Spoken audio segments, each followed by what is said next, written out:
നമസ്കാരം. പ്രധാന വാർത്തകൾ.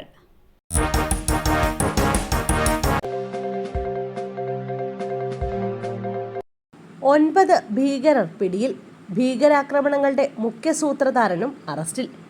4 സൈനികരുടെ വീരമൃത്യുവിന് ഇടയാക്കിയ ഭീകരരെയും അടുത്തിടെ കാശ്മീരിൽ നടന്ന ഭീകരാക്രമണങ്ങൾക്ക് സഹായം നൽകിയവരെയും പിടികൂടി ജമ്മു കാശ്മീർ പോലീസ്. കത്വ ജില്ലയിൽ നിന്ന് 9 ഭീകരരെയാണ് പോലീസ് പിടികൂടിയത്.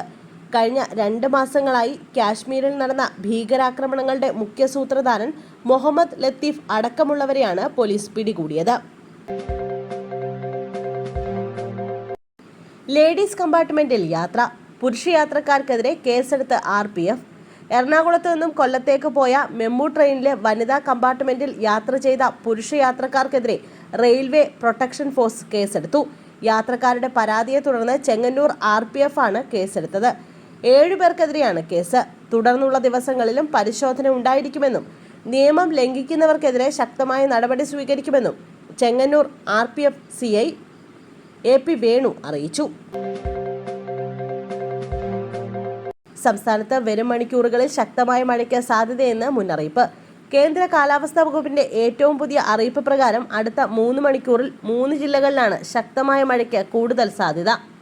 കോട്ടയം, ഇടുക്കി, എറണാകുളം ജില്ലകളിൽ ഒറ്റപ്പെട്ട ഇടങ്ങളിൽ ഇടത്തരം അല്ലെങ്കിൽ ശക്തമായ മഴയ്ക്കും മണിക്കൂറിൽ 40 കിലോമീറ്റർ വരെ വേഗതയിൽ ശക്തമായ കാറ്റിനും സാധ്യതയെന്നാണ് കേന്ദ്ര കാലാവസ്ഥാ വകുപ്പ് അല്പനേരം മുമ്പ് വ്യക്തമാക്കിയിട്ടുള്ളത്.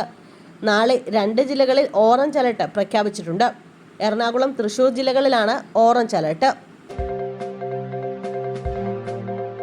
മുണ്ടക്കൈ ദുരന്തം. ഒരു കുടുംബത്തിന് പ്രതിമാസം 6000 രൂപ വാടക അനുവദിച്ച് ഉത്തരവിറങ്ങി. മുണ്ടക്കൈ ഉരുൾപൊട്ടലിൽ ജീവനോപാധികൾ നഷ്ടപ്പെട്ടവർക്ക് താൽക്കാലിക പുനരധിവാസം ഏർപ്പെടുത്തുന്നതിന്റെ ഭാഗമായി വീട് വാടകയ്ക്ക് കൊടുക്കുന്നവർക്ക് വാടക അനുവദിച്ച് ഉത്തരവിറങ്ങി. ഒരു കുടുംബത്തിന് പ്രതിമാസം 6000 രൂപ വീതമാണ് നൽകുക. ബന്ധുവീടുകളിലേക്ക് മാറിയാലും വാടക കിട്ടും. സർക്കാർ ഉടമസ്ഥയിലുള്ള കെട്ടിടങ്ങൾക്ക് വാടക നൽകില്ല. സ്വകാര്യ വ്യക്തികൾ സൗജന്യമായി നൽകുന്നവർക്കും വാടകയില്ല.